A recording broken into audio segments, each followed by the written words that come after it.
because we have data so specific to the US population, the numbers of filled surfaces and all of this data linking amalgam fillings to urine mercury, we were able to use that information to calculate dose. And when you compare that to the reference dose, there are, like I said, I presented it today, there's 4 reference doses or reference exposure levels out there right now. One that I did in 2009, a recent one by Lettmeyer et al., just published in 2010, EPA's from 1995, California EPA.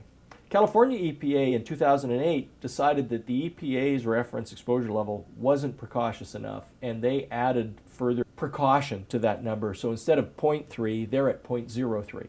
Based on the statistics available from NHANES, the recent data, there's roughly 200 million Americans with restored teeth of some type or another, and they collectively carry almost 1.5 billion filled teeth.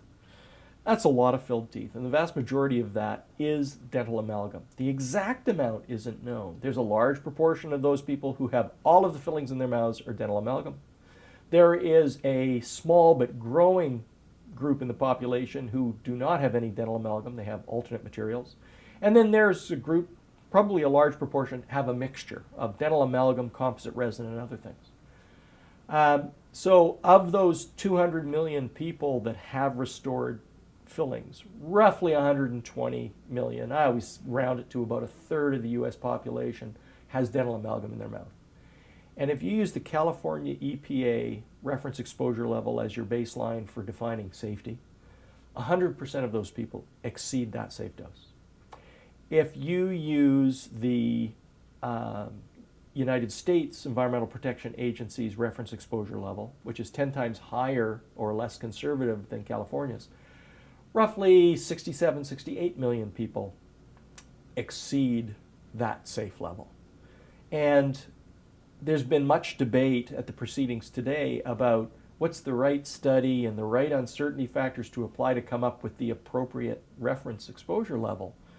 And I don't see that as a big deal. I don't really care what number you pick. There's just way too many people that exceed what the US EPA and most state agencies would define as the safe dose. And a lot of people don't like, particularly in regulatory communities, they don't like to use the word safe.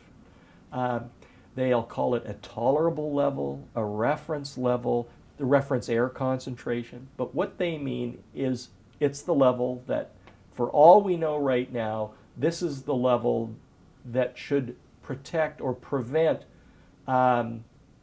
detectable health effects in the vast majority of the population. And what they mean is this is the level they think is safe. And there's just, as far as I'm concerned, too many people who exceed that. Whether it's Canada or the US, it really doesn't matter.